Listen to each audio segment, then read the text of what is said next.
మాదక ద్రవ్యాల నివారణ దినోత్సవంలో భాగంగా ఈరోజు రాజన్న సిరిసిల్ల జిల్లా బోయినపల్లి పోలీసులు అయితే విద్యార్థుల్లో అయితే అవగాహన సదస్సు అయితే తీసుకురావడం జరిగింది. దీనివల్ల ఎలాంటి దుష్ఫలితాలు కలుగుతాయి, వాటి నుంచి ఎలా దూరం ఉండాలని అయితే వీరైతే తెలియజేయడం జరిగింది. ప్రస్తుతం మనతో పాటు Boinpally SHO station house officer ఉన్నారు. ఒకసారి వారితో మాట్లాడదాం. సార్ చెప్పండి, ఇవాళ ఎలాంటి కార్యక్రమం నిర్వహిస్తున్నారు సార్? ఇవాళ ఈరోజు ఇంటర్నేషనల్ డే అగైనెస్ట్ డ్రగ్స్ సంబంధించి ఈరోజు ఇక్కడ ఉన్న బోయినపల్లి మండల స్కూల్లో ఉన్న స్కూల్ పిల్లలందరినీ అందరినీ తీసుకెళ్ళి దీనికి సంబంధించి అవగాహన కలిగించడానికి ఒక ర్యాలీ కండక్ట్ చేశాం బోయినపల్లి లోకల్లో. దీని యొక్క ముఖ్య ఉద్దేశం ఏంటంటే ఇప్పుడు ప్రజెంట్ ఏమవుతుందంటే ఇంతకుముందు సిటీలల్లో ఉండే డ్రగ్స్ ఇప్పుడు ఊళ్ళల్లో కూడా పాకుతున్నది. వీళ్ళందరికీ అవేర్నెస్ కలిగించి ఈ డ్రగ్స్ను సమూలంగా మన తెలంగాణలో ఉండకుండా చూడాలనేది, మా సిరిసిల్ల డిస్టిక్లో ఉండకుండా చూడాలని మా SP గారి ఆధ్వర్యంలో ఈ ర్యాలీని కండక్ట్ చేయడం అనేది. ముఖ్యంగా ఇందులో ఏంటంటే పిల్లలకు అవగాహన కల్పించాలి. అలాగే వాళ్ళ యొక్క తల్లిదండ్రులు, ముఖ్యంగా నా యొక్క ముఖ్య ఉద్దేశం ఏంటంటే తల్లిదండ్రులు పిల్లల్ని కూడా చూసుకోవాలి. వాళ్ళు టీచర్లు కూడా వాళ్ళ పిల్లల్ని చూసుకొని ఎటువంటి వాళ్ళ మూమెంట్ ఏంటిది, వాళ్ళ అబ్జర్వేషన్, వాళ్ళకు ఏదైనా ఇబ్బంది అంటే చేంజెస్ ఏమన్నా వాళ్ళ దగ్గర చేంజెస్ ఏమన్నా ఉన్నా కూడా కౌన్సిలింగ్ అట్లాంటి ఏమన్నా కండక్ట్ చేసి వాళ్ళకు, లేకపోతే మా దగ్గరికి తీసుకొచ్చినా కూడా మేము ఎటువంటి ఏమైనా డ్రగ్స్ సంబంధించి ఏమన్నా వాళ్ళ దగ్గర ఇట్లా వాడుతున్నారని ఏమన్నా ఇన్ఫర్మేషన్ ఉన్నా కూడా మాకు వాళ్ళ పేరు చెప్పకపోయినా మా SP గారి ఆధ్వర్యంలో కూడా యాంటీ డ్రగ్స్ సంబంధించి ఒక హాస్పిటల్ పెట్టామంటే వాళ్ళని కౌన్సిలింగ్ చేయడానికి కౌన్సిలింగ్ చేయడానికి అక్కడ దానికి సంబంధించిన డాక్టర్లు కూడా కౌన్సిలింగ్ చేస్తూ ఉంటారు. కావున మీ పేర్లు అనేది కూడా బయటికి హైడ్ కావు. ఎవరైనా అట్లాంటి అలవాట్లు ఉన్నా కూడా మా నెంబర్, మా కన్సల్ట్ లోకల్ SHOలకు ఫోన్ చేసినా సరే, లేకపోతే అక్కడ SB డిస్ట్రిక్ట్ స్పెషల్ బ్రాంచ్లో కూడా ఉంటారు, అక్కడికి ఇలా కాంటాక్ట్ అయినా సరే మీకు ఎటువంటి పేర్లు బయటికి రాకుండా కూడా వాళ్ళ కౌన్సిలింగ్ చేసి వాళ్ళను ఆ డ్రగ్స్ నుంచి వెళ్ళి కూడా విముక్తి కలిగించే విధంగా SP గారు ఈ ప్రోగ్రామ్స్ను కండక్ట్ చేస్తున్నారు. ఈ కేసుల వల్ల ఏమవుతుందంటే డ్రగ్స్ కేసుల వల్ల ఖచ్చితంగా మినిమం కన్విక్షన్ వచ్చే కేసులు ఇవి.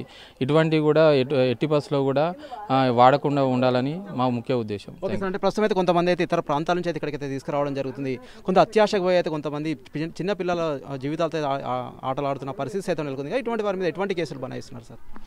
ఈ ఎక్కువ లాభాలు వస్తాయనే ఉద్దేశంతో బయట నుంచి వేరే వాళ్ళ దగ్గర నుంచి కొనుక్కొని వచ్చి ఇక్కడ ఏంటంటే అది చిన్న ఈజీగా పార్సల్ అవుతుంది కదా, దాన్ని ఇక్కడ హైడ్ చేయొచ్చు కదా అనే ఉద్దేశంతో డైరెక్ట్ తీసుకెళ్ళి అమ్మి ఎక్కువ లాభాలు పొందాలని చూస్తున్నారు కొంతమంది. ఇంతకుముందు కూడా రీసెంట్గా ఇక్కడ 2-3 అలా చేస్తే వాళ్ళని కూడా రిమాండ్ చేసి జైలుకి పంపించడం అయింది. అటువంటివి చేయడం వల్ల మీరు సమాజానికి ఎంతో అభివృద్ధి కానియకుండా చూసే వ్యవస్థ అది. కాబట్టి దాని మీద మేము ఖచ్చితంగా కఠిన చర్యలు తీసుకుంటాము. వాళ్ళని 100% జైలుకు పంపిస్తాము. ఇప్పుడు కూడా షీట్లు ఓపెన్ చేసి వాళ్ళ మీద రౌడ్ షీట్లు ఓపెన్ చేసి కూడా వాళ్ళను కంటిన్యూగా వాళ్ళ మీద SP గారి ఆధ్వర్యంలో అబ్జర్వ్ చేస్తున్నాము. SP గారు దీని మీద ఖచ్చితమైన కఠినమైన చర్యలు తీసుకుంటున్నాడు.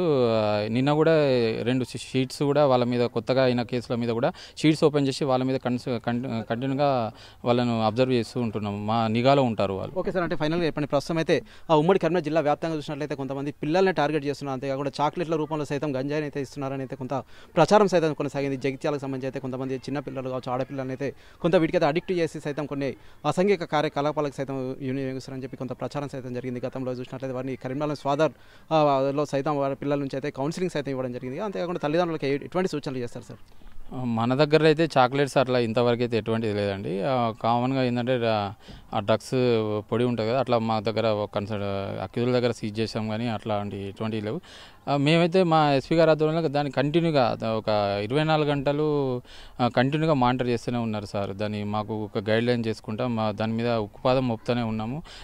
ఇప్పటికి కూడా చాలా కేసులు అవుతూనే ఉన్నాయి, పోయిన కానీ ఇప్పుడు కూడా చాలా కేసులు అవుతున్నాయి. మాకు కంటిన్యూగా మానిటర్ చేస్తూనే ఉన్నాం. ఓకే సార్, ప్రస్తుతం మనమైతే చూస్తున్నాం రాజన్న సిరిసిల్ల జిల్లా SP అఖిల్ మహాజన్ ఆధ్వర్యంలో అయితే నాకాబందీ కావచ్చు, ఇతరత్ర అయితే వినూత్న కార్యక్రమాలకు అయితే తెలియజేస్తున్నారు. ఇతర ప్రాంతాల నుంచి కావచ్చు, ఇతర రాష్ట్రాల నుంచి అయితే రాజన్న సిరిసిల్ల జిల్లాలోకి రాకుండా అయితే అడ్డుకట్ట అయితే వేస్తున్నారు. ఒకవేళ ఇటువంటి సిచ్యువేషన్లో దొరికితే మాత్రం వారిపై అయితే సీరియస్ యాక్షన్ ఉంటుందని అయితే SI పృథ్వీధర్ గౌడ్ అయితే చెప్తున్నారు. ఏదైనప్పటికైతే పిల్లలైతే నేటి బాలలే రేపటి పౌరులు అన్న చందంగా ఉంటుంది. కాబట్టి వీరికైతే ఉజ్వల భవిష్యత్తు అందించే దిశగా వీరైతే వారికైతే గైడ్లైన్స్ ఇస్తున్న పరిస్థితి అయితే మనం చూడొచ్చు. Over to studio. మరిన్ని వీడియోస్ కోసం ఛానల్ ని సబ్స్క్రైబ్ చేయండి, లేటెస్ట్ అప్డేట్స్ కోసం వాట్సాప్ ఛానల్ ని ఫాలో చేయండి, అండ్ లింక్ డిస్క్రిప్షన్ లో ఉంది.